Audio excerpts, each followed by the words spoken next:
Assalamualaikum, Doctor. First of all, let me introduce myself. My name is Siti Rosida binti Roslan, and my group is Siti Aisyah binti Hadi and Siti Radiah binti Isa. So today, my group will present the termination employee contract during COVID-19 pandemic and the solution to overcome pandemic has hit all international locations inside the world, including Malaysia. Many industrial sectors have been closed due to Movement Control Order (MCO) that was forced on 18 March 2020. The negative impact of this pandemic is that many companies cannot operate properly. The government is the main driver to determining strategy to minimize any risk resulting from the COVID-19 pandemic on society. Most workers who lost their job were from the manufacturing, accommodation, wholesale, and retail sectors. Employers must have strong reasons to be justified by the law before acting to reduce. Next, we go to the meaning of termination. Termination can be defined as the act of ending something or the end of something by Cambridge Dictionary 2021. The word employee termination refers to the end of workers' employment with the corporation. Employers in Malaysia are not allowed to fire personnel for the sake of comfort if they have a terminated in a employment contract. There are legitimate and sizable ground for a dismissal.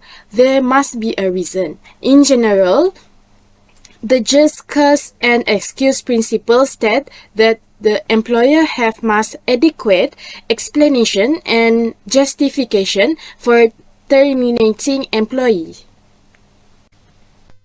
So for discussion, we will use internet research that focus on the use of statute, court cases, legal document, as well as scholarly writing to pass a legal procedure. Under Section 12, Clause 3, there are some situations that employer can terminate the contract of workers, such as: first, the employer has ceased or intends to cease to carry on the business for which the employee was employed. Second, the employer has ceased or intends to cease to carry on the business in the place at which the employee was contracted to work.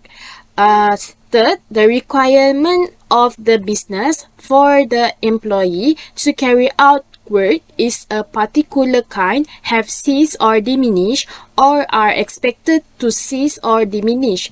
Fourth, the requirement of the business for the employee to carry out work of a particular kind in the place at which he was contracted to work have ceased or diminished, or expected to cease or diminish if the employee has refused to accept his transfer to any other place of employment unless his contract of service require him to accept such transfer. Last, a change has occurred in the ownership of the business for which an employee is employed, or of a part of such business, regardless of whether the change occur under a sale or other disposition or by operation of law.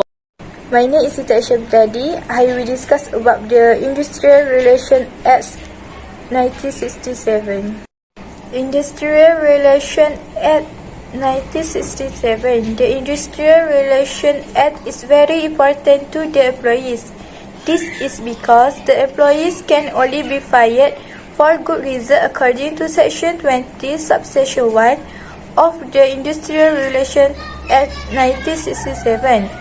Under Section 20 of the Industrial Relations Bill, employee has 60 days from the date of his termination to document a grievance with the Director General of Industrial. Next is procedure of contract termination. Firstly, a 4 weeks notice. has been employed for less than 2 years. 6 week notice has been employed for 2 years or more but less than 5 years. Lastly, 8 week notice has been employed for 5 years or more. Next is way to overcome. We have 5 ways. Firstly is limit overtime. Secondly, reduce daily working hours.